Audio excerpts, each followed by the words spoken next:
ఇక ఇక్కడ ఎనుమోళ్ళు ఎంతమంది మరి ఈ దుబ్బాక నియోజకవర్గంలో మొన్నటిదాకా వెలమాయనుడిగా ఎమ్మెల్యే ఎంతమంది ఉన్నారు వెలమోళ్ళు దుబ్బాక నియోజకవర్గంలో తెలుసా? దుబ్బాక నియోజకవర్గంలో వెలమోళ్ళ ఇల్లు ఎన్ని ఉన్నాయో తెలుసా? మీకు ఇళ్ళన్నా తెలుసా? ఉన్నాయా? ఈ దుబ్బాక నియోజకవర్గంలో ఉన్నటువంటి ఎలుమోళ్ళందరినీ ఒక దగ్గర తీసుకొచ్చి ఇగో ఈ ఫంక్షన్ హాల్ అసలు దాన్ని తీసుకొచ్చి 25 కిలోల బియ్యం పడితే సరిపోతాయి. వాళ్ళకు 25 కిలోల బియ్యం పడితే వాళ్ళకి మొత్తం సరిపోతుంది. ఈ దుబ్బాక నియోజకవర్గంలో ఉన్న ఎలుమోళ్ళందరికీ పీడికేలు మంది లేని మీరు, ఓట్లు లేని మీరు ఇంత పెద్ద జనాభా ఉన్న మా బీసీల మీద పెత్తనం చేస్తారా? మేము పింఛన్ల కోసం మీ ఇళ్ళ చుట్టూ తిరగాలి, మేము ఇళ్ళ కోసం మీ ఇళ్ళ చుట్టూ తిరగాలి. అందుకోసమే ఇక వాళ్ళకు మనకు సోపతొద్దని చెప్పిన. ఇంకా వాళ్ళ ఇళ్ళ కాడికి పోతే మనకు కుర్చీ ఉండదు. వాళ్ళు దార్కారు లెక్క కుర్చీలలో కూర్చొని మనం కింద కూర్చోవాలి, చేతులు కట్టుకోవాలి, నిలబడాలి. వాళ్ళది ఆ కథ. పోదా వాళ్ళ సోపతి వద్దా? పోదామా వద్దా? వద్దు కదా. వాళ్ళకు మనకు సోపతి లేదుగా. వాళ్ళు అక్కడ, మనం ఇక్కడ. వాళ్ళ ఓట్లు వాళ్ళే వేసుకోరు అనుకో, మొత్తం వాళ్ళ ఓట్లు వాళ్ళే వేసుకోరు అనుకో, గెలుస్తారా? అక్కడ ఓట్లే లేవా? ఎడికెళ్ళి గెలుస్తారు? అక్కడ ఓట్లేవుగా. మళ్ళా మెల్లగా మన ముదిరాజు వాళ్ళ ఇంటికన్నా రావాలి, మన యాదవుల ఇళ్ళ కాడికన్నా రావాలి, మన గౌడుల ఇళ్ళ కాడికన్నా రావాలి. వచ్చి కూర్చొని బాగున్నావా గౌడన్నా, మా యాదగౌడ అన్న బాగున్నావా, మా కిషన్ గౌడ్ అన్న బాగున్నావా అని మళ్ళీ ఇళ్ళ పొండి తిరగాలి. వాళ్ళంతా తిరిగి ఓట్లు చదివేసుకొని పోవాలి. ఇక మన ఇళ్ళకి రానిచ్చడం లేదా? ఇప్పుడు మన పార్టీ మనకే కానీ మన దుకాణం మనకే, మన పౌషేరు మనం అనుకుంటున్నాం. ఇప్పుడు వాళ్ళు ఎవరి మీద చేయిదాపే ముచ్చటలేదు. రేపు పొద్దుగాల మనం అధికారంలోకి వచ్చిన తర్వాత మనదేం గుర్తే? కత్తెర గుర్తు. కత్తెర ఎవరిది? కత్తెర. ఈ కత్తెరతో ఆపరేషన్ చేసేది కత్తెరనే, కుట్లేసేది కత్తెరనే, మేరాయన బట్ట కత్తిరించేది కత్తెరనే, బీడీలో ఆకు కత్తిరించేది కత్తెరనే, ఆఖరికి గొర్రెల ఉన్ని కత్తిరించేది కత్తెరనే, మంగళాయన కటింగ్ చేసేది కత్తెరనే. మనది కత్తెర. మన కత్తెర పట్టుకొచ్చిన ఈసారి మన కత్తెరతో మనం వచ్చినాం. ఇప్పుడు వాళ్ళు ఏమనుకుంటారంటే, అమ్మ ఇది లేనిదోడి మోపాయన ఏమరా, ఇన్ని రోజులు అంటే వాళ్ళని మత్పరిచి మాయ చేసి ఇడగొట్టి చేసినాం.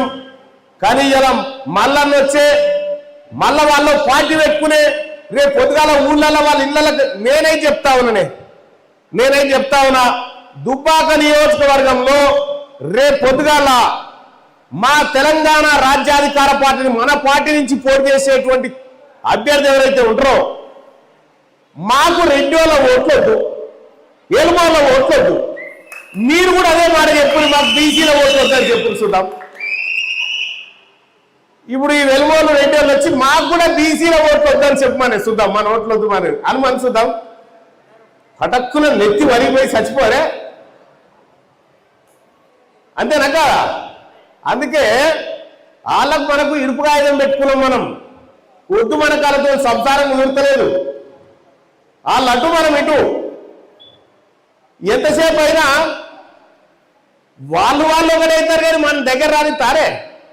అందుకోసం ఇప్పుడు మనమే దగ్గర రానియకుండా దూరం వెళ్ళగొడుతున్నాం అన్నట్టు. మరి ఏమైతుంది? రేపు పొద్దుగాల తెలంగాణ రాష్ట్రంలో మనం అధికారంలోకి వస్తే 1 కోటి ఎకరాల భూమి దొంగతనంగా రెడ్డిల దగ్గర, వెలుమోళ్ళ దగ్గర దాచిపెట్టబడ్డది. ఆ భూమిని గుంజుకొచ్చి మనలో పంచే కార్యక్రమం చేస్తాం అన్నట్టు. 1 కోటి ఎకరాల భూమిని తెచ్చి మన సోదరులకు పంచేటువంటి కార్యక్రమమే తెలంగాణ రాజ్యాధికార పార్టీ చేస్తా ఉంది. చేద్దామా? ఏమనయ్యా జాగీరని ఉంచుకున్నారే వీళ్ళ దగ్గర భూములని ఎక్కడియో తెలుసా? నిజాము ఒక కాగితం రాసి పెట్టిపోయిండు. 1949 ఆగస్టు 15 తారీఖు నాడు నిజాం కాగితం రాసిండు. ఈ భూమి ఏదైతే ఉందో ఈ భూమి మీద బతుకుతున్నటువంటి ముదిరాజులకు, యాదవులకు, పద్మశాలకు, గౌడ్లకు, ఈ బీసీలందరి పేరు మీద రాసిపోతున్నా అని చెప్పి రాసిండు. రాయంగానే కొండా వెంకట రంగారెడ్డి అనేటువంటిది ఒక దొంగ ఏం చేసిండు, ఆ కాగితాన్ని దాచిపెట్టిండు. ఆ కాగితాన్ని దాచిపెడితే మొన్న బయటికి తీసిన ఆ కాగితం ద్వారా మనకు 1 కోటి ఎకరాల భూమి రాబోతా ఉంది. రేపు పొద్దుగల 1 కోటి ఎకరాల భూమి మనకు గవి దేవడం కోసం ఇలా సర్కారు వాళ్ళు ఇవ్వని కూడా ఇలా ప్రైవేట్ స్కూళ్ళలో చదివిపిస్తే లక్ష రూపాయలు కావాలి. మనం కష్టపడ్డదంతా చదివిపిస్తేందుకే కాబట్టి మరి ఎట్లా చేద్దాం? మొత్తం దోపిడికే పడ్డరు. ఈ స్కూళ్ళు, కాలేజీలన్నీ రెడ్డి వాళ్ళే, ఎలుగోళ్ళే, కమ్మోలే.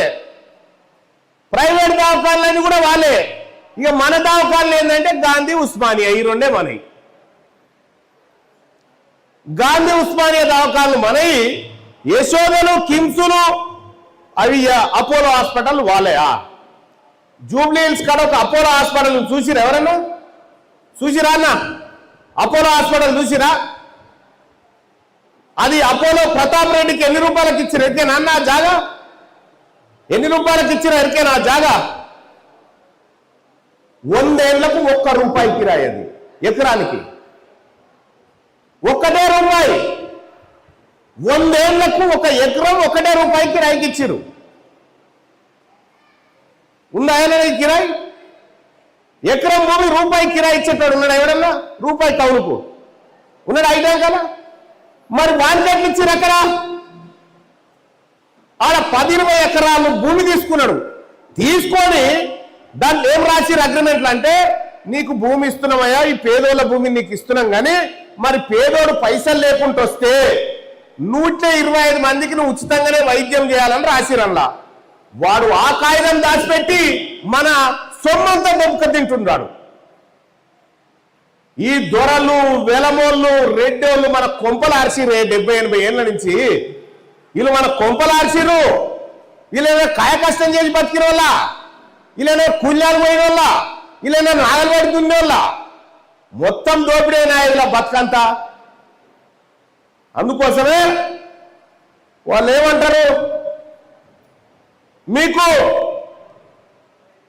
కళ్యాణ లక్ష్మి ఇస్తాం, మీకు పింఛన్లు ఇస్తాం, మీకు రేషన్ కార్డులు ఇస్తాం. సరేరా భయ్, ఇవన్నీ మాకిస్తా అంటారు కదా, మాకిస్తానే మీరు తీసుకోర్రి. మీ దగ్గర ఉన్న కుర్చీ మాకి ఇస్తాను, మీ దగ్గర ఉన్న కుర్చీ మాకి. అమ్మా అది ఇయ్యమని చెప్తావు, అయ్యదు అది ఇయ్యరట. నువ్వు ఇయ్యమని తెలియదా మాకు? ఎట్ట గుంజుకోవాలో తెలియదా మాకు?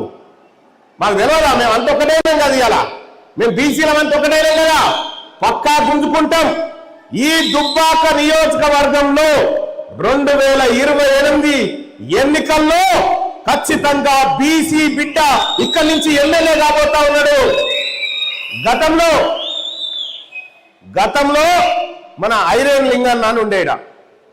ఐరేన్ లింగన్న తెలుసానే? ఎమ్మెల్యేగా పనిచేసిపోయింది. ఇదివరకు 2-3 మాటల ఐరేన్ లింగయ్య పనిచేసిండు. ఐరేన్ లింగయ్యకు మాయ మాటలు చెప్పి ఈ రెడ్డోలు వెలువోలు ఆయన దగ్గరికి కుర్చీ గుంజుకపోయారు. మా ఐరేన్ లింగయ్య కుర్చీని మళ్ళా గుంజుకోరాలంటే మన తెలంగాణ రాజ్యాధికార పార్టీ ముందున్నటువంటి కార్యక్రమం అని చెప్పి మీ అందరికి తెలియజేస్తా ఉన్నా.